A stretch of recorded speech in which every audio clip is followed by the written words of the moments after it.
Welcome to easy learning 700। ये MGT 101 financial accounting की short lecture series का 21th lecture है। इसका टाइटल है revaluation of fixed assets. Fixed asset खरीदे जाते हैं लॉन्गर पीरियड के लिए, कई सालों के इस्तेमाल के लिए इनको ख़रीदा जाता है। तो क्या होता है कि जब कई साल इनको इस्तेमाल किया जाता है तो इनकी वैल्यू के अंदर उतार चढ़ाव आता रहता है, क्योंकि सारी बात है इकोनॉमी के अंदर इन्फ्लेशनरी कंडीशन होती है, महंगाई वगैरह होती है। तो फिक्स एसेट्स को जो है वो वैल्यूड किया जाता है हिस्टोरिकल कॉस्ट में, बुक्स ऑफ अकाउंट में। अब हिस्टोरिकल कॉस्ट क्या होती है? ये ओरिजिनल कॉस्ट होती है जिस पे एसेट को खरीदा गया और साथ में उस पर जो एडिशनल जितने भी अखराजात होते हैं उसको वर्किंग कंडीशन में लाने में। फॉर एग्जाम्पल एक मशीनरी खरीदी गई 1 लाख की, लेकिन 10,000 रुपीज़ उसके इंस्टॉलमेंट पे लगे ताकि उसको वर्किंग कंडीशन में लाया जा सके, तो वो 10,000 भी उस हिस्टोरिकल कॉस्ट का हिस्सा होगा, यानी 1,10,000 हिस्टोरिकल कॉस्ट आएगी। अब है recording the effects of revaluation of an asset. क्या मतलब?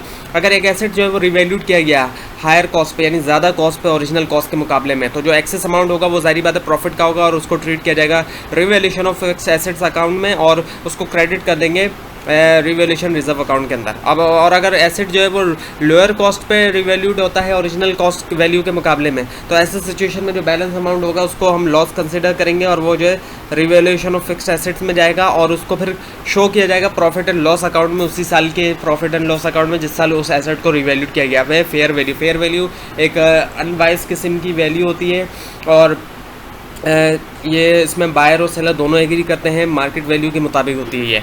अब कुछ रूल्स हैं आपके सामने रिवैल्यूएशन के। रिवैल्यूएशन जो वो रेगुलर बेसिस के इंटरवल्स के ऊपर होनी चाहिए, परमानेंट होना चाहिए, the change in the value should भी परमानेंट होना चाहिए और होल क्लास ऑफ एसेट जो है वो रिवैल्यूड होना चाहिए। अब आपके सामने एक इलस्ट्रेशन दी हुई है, इसको थोड़ा समझते हैं कि एक एसेट खरीदा गया जिसकी कॉस्ट है 3 लाख रुपीज़। 3 लाख में एक एसेट खरीदा गया, मैनेजमेंट ने डिसाइड किया कि उसके ऊपर डेप्रिसिएशन चार्ज करेंगे 20% के हिसाब से रेगुलर और स्ट्रेट लाइन मेथड की बेसिस के ऊपर। अब साल के आखिर में थर्ड ईयर के आखिर में क्या होता है कि हमें ये इन्फॉर्मेशन दी गई कि उसकी एक्यूमुलेटेड डेप्रिसिएशन जो है वो हमारे पास आई है 1,80,000 और रिटर्न डाउन वैल्यूज़ की जो बन गई वो 1,20,000 बन गई, क्योंकि सारी बात है जब 1,80,000 निकालेंगे हम 3 लाख में से तो 1,20,000 हमारे सामने रिटर्न डाउन वैल्यू आ गई। मैनेजमेंट ने डिसाइड किया कि रिवैल्यू करेगी उस एसेट को मार्केट वैल्यू के मुताबिक, तो जो मार्केट वैल्यू निकली वो निकली 1,80,000, return down value 1,20,000, market value निकली 1,80,000, तो कितने का डिफरेंस आ रहा है? ऑलमोस्ट 60,000 का। So you are required to make necessary adjustment, आपको नेसेसरी एडजस्टमेंट बनाने की ज़रूरत है। अब दो ऑप्शन है आपके पास एडजस्टमेंट करने के लिए, ये कि चार्ज करेंगे एक्यूमुलेटेड डेप्रिसिएशन उसकी कॉस्ट के ऊपर जो एसेट की कॉस्ट है और इंक्रीज करेंगे value of asset with the difference, जो डिफरेंस आ रहा है मार्केट और रिटर्न डाउन वैल्यू के मुताबिक, डिफरेंस कितना आ रहा है 60,000 का। और उसके अलावा दूसरा ऑप्शन ये कि आप प्रोपोर्शन जो है वो इंक्रीज जो हो रही है कॉस्ट ऑफ एसेट में एक्यूमुलेटेड डेप्रिसिएशन उस डेट प्रोपोर्शन के मुताबिक कैलकुलेशन करना। तो पहला ऑप्शन ये है कि एक्यूमुलेटेड डेप्रिसिएशन जो है वो चार्ज हुई है against the cost of the assets.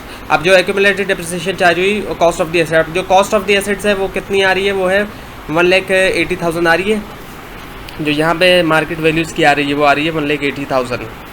तो और एक्यूमुलेटेड डेप्रिसिएशन कितनी आ रही है? वो आ रही है 1,80,000, ये 1,80,000 आ रही है। सॉरी, कॉस्ट तो 3 लाख आ गई और जो एक्यूमुलेटेड डेप्रिसिएशन 1,80,000 आ गए।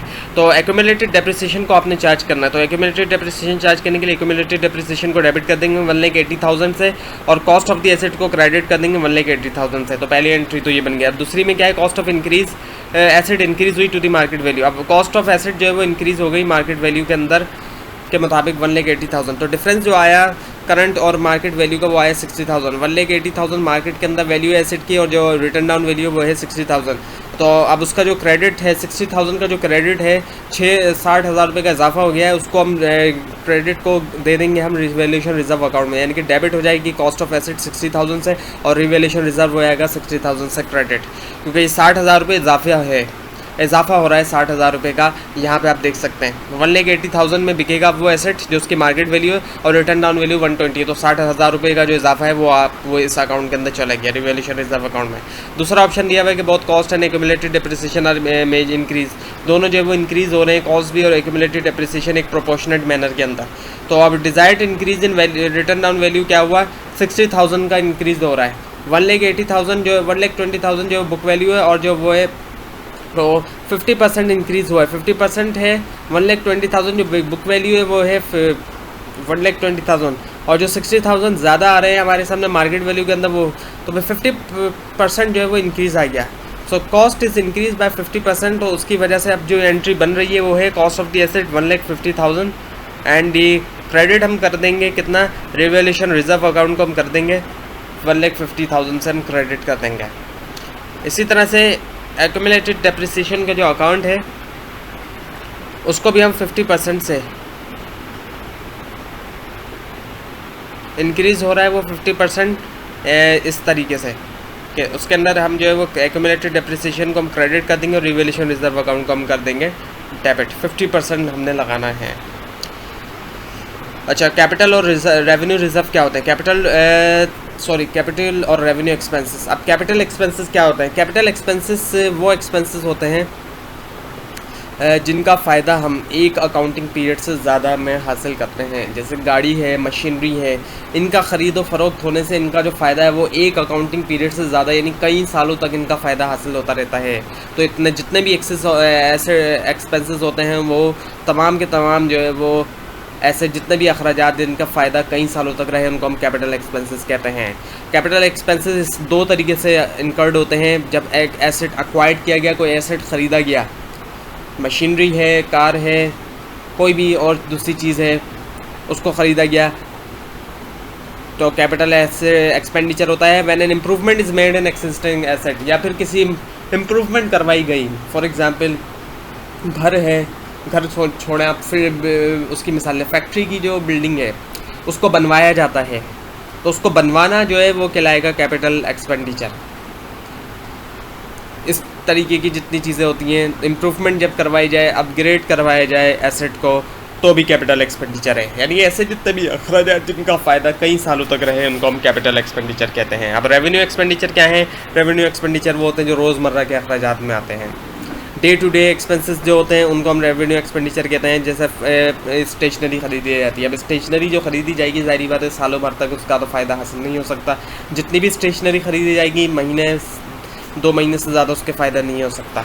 तो स्टेशनरी वगैरह ख़रीदना इस तरह के, या गाड़ी के अंदर ऑयल डलवा दिया जाए, मशीन के ऑयल डलवा दिए जाए, इस किस्म की जितनी भी चीज़ें हैं ये तमाम के तमाम जो है वो रेवेन्यू एक्सपेंडिचर कहते हैं। तो रेवेन्यू एक्सपेंडिचर क्या होते हैं? ये जो है revenue expenditure day to day running of the business, रोज़ाना के अखराजात में होते हैं और मेंटेन करने के लिए यूज़ होता है। यानी मेंटेनेंस के ऊपर जो भी अखराजात आ रहे होते हैं, जैसे ऑयल वगैरह डलवा देना गाड़ी के अंदर या मशीनरी के अंदर, तो इस तरह के अखराजात को हम रेवेन्यू एक्सपेंसेस कहते हैं। अब आपके सामने अच्छा यहाँ एक पॉइंट नोट करने का है कि कैपिटल एक्सपेंसेस जो होते हैं वो ग्रुप्ड होते हैं बैलेंस शीट में।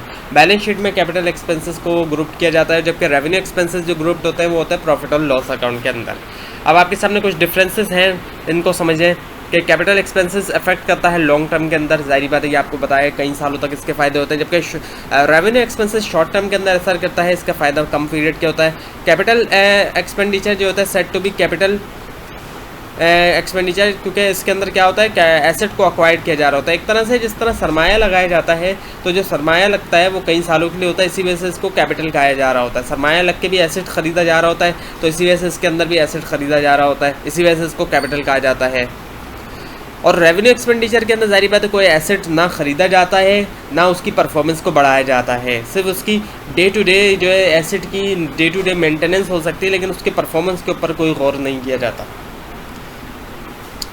और कैपिटल एक्सपेंडिचर बार बार होते भी नहीं है, साल वगैरह में साल 2 साल के बाद होते हैं, जबकि जो रेवेन्यू एक्सपेंडिचर होते हैं वो बार बार रेगुलर हो रहे होते हैं, रोज़ाना भी हो सकता है, महीने में भी हो सकता है, साल में 3-4 मरतबा भी हो सकता है। कैपिटल एक्सपेंडिचर इम्प्रूव करता है फाइनेंशियल पोजीशन को। फाइनेंशियली तौर पे ज़ाहिर बात है प्रोडक्शन में भी इजाफा हो सकता है। मशीनरी के अंदर इम्प्रूवमेंट आई, मशीनरी ख़रीदी गई, उससे फाइनेंशियल प्रोडक्शन बढ़ेगी, फाइनेंशियल पोजीशन बिज़नेस की बढ़ेगी। जबकि रेवेन्यू एक्सपेंडिचर मेंटेन करता है सिर्फ बिज़नेस को, फाइनेंशियल पोजीशन को इम्प्रूव नहीं करता, बल्कि रोज़मर्रा ज़ाहिर बात है एक मशीनरी चल रही है, चलते चलते जाम होने लग गई, उसमें ऑयल डाल के उसको जो है वो स्मूथ वर्किंग की गई, तो ज़ाहिर बात है वो मेंटेन हुआ, वो उसने इम्प्रूवमेंट तो नहीं की ना। और इसी तरह अब अगर हम बात करें तो पोर्शन जो एक्सपेंडिचर का यानी कि जो कैपिटल एक्सपेंडिचर का होता है डेप्रिसिएशन वगैरह, जैसे वो शो होती है प्रॉफिट एंड लॉस अकाउंट में डेप्रिसिएशन वाला हिस्सा, और बैलेंस शीट जो है वो और बैलेंस जो है वो शो होता है बैलेंस शीट के एसेट साइड के ऊपर। और जबकि अगर हम बात करें रेवेन्यू एक्सपेंडिचर तो ये पूरा का पूरा जो है वो प्रॉफिट एंड लॉस अकाउंट में शो होता है रेवेन्यू एक्सपेंडिचर। और कैपिटल एक्सपेंडिचर बैलेंस शीट में अपेयर होता है जब तक उसका बेनिफिट पूरी तरह से इस्तेमाल ना कर लिया जाए, और रेवेन्यू एक्सपेंडिचर तो बिल्कुल भी बैलेंस शीट में शो नहीं होता। कैपिटल एक्सपेंडिचर रिड्यूस नहीं करता प्रॉफिट को, और रेवेन्यू एक्सपेंडिचर प्रॉफिट को रिड्यूस कर सकता है। अब आपके सामने है डेफर्ड एक्सपेंडिचर। ये क्या होते हैं? ये रेवेन्यू एक्सपेंडिचर की एक किस्म है जो जिसका बेनिफिट 1 साल से ज़्यादा के लिए होता है, उसको हम कहते हैं डेफर्ड एक्सपेंडिचर। प्रीपेड एक्सपेंसेस होते हैं। प्रीपेड एक्सपेंसेस क्या होते हैं? ये होते तो एक्सपेंसेस है लेकिन ये एसेट्स की कैटेगरी में आते हैं। इसका मतलब ये कि एडवांस में किसी को भी पेमेंट कर दी जाए उसको हम प्रीपेड कहते हैं। जैसे फॉर एग्जांपल प्रीपेड बैलेंस होता है सिम के अंदर, उसके अंदर पहले ही हम पे कर देते हैं बैलेंस यूज़ करने से पहले, तो वो भी प्रीपेड एक्सपेंसेस होते हैं, वो भी एक तरह का एसेट होता है। इसी तरह इंश्योरेंस प्रीमियम भी पहले ही पेड कर दी जाता है एडवांस के अंदर, और भी कई सारी चीज़ों के अंदर पहले ही पे कर दिया जाता है, तो वो तमाम के तमाम प्रीपेड एक्सपेंसेस कहा जाता है। प्रीपेड यानी कि पहले से उनको पे कर दिया जाता है। अब आपके सामने जनरल रूल है कैपिटल और रेवेन्यू एक्सपेंडिचर के फ़र्क का। ऐसे एक्सपेंस जिनका बेनिफिट जो है वो बहुत ज़्यादा लंबे अरसे तक रहे अकाउंटिंग पीरियड के किसी एक अकाउंटिंग पीरियड से ज़्यादा रहे, मतलब कई सारे अकाउंटिंग पीरियड पे रहे, उसको हम कैपिटल एक्सपेंडिचर कहेंगे। और ऐसा एक्सपेंस जिसका बेनिफिट जो है वो सिर्फ एक अकाउंटिंग पीरियड के अंदर रहे, उसको हम रेवेन्यू एक्सपेंडिचर कहते हैं या रेवेन्यू एक्सपेंस कहते हैं। एक्सपेक्टेशंस क्या हैं? अब आपके एक्सेप्शंस की बात हो रही है। अब कुछ एक्सेप्शन केसेस भी होते हैं। Depending upon the size of expenditure and the policy of organisation, following expenditure can be charge to the profit and loss account instead of capitalising. अब ये कुछ एक्सपेंसेस दिए हुए हैं, एक्सपेंडिचर्स दिए हुए हैं जिनको प्रॉफिट एंड लॉस अकाउंट में चार्ज किया जा रहा है कैपिटलाइज करने के बजाय। अब वो कौन कौन से हैं? लीगल चार्जेस हैं, जैसे as per rule merge to the profit and loss account when these are incurred to acquire an asset this should be capitalise with the asset. तो जो कि ये लीगल चार्जेस हैं इनको भी प्रॉफिट एंड लॉस अकाउंट में किया जा रहा है। Repairs are charge to the profit and loss account, repair को भी प्रॉफिट एंड लॉस अकाउंट में चार्ज किया जाता है। इससे क्या होता है कि परफॉर्मेंस तो इम्प्रूव होती है, लेकिन इसको जो है प्रॉफिट एंड लॉस अकाउंट में चार्ज किया जाता है।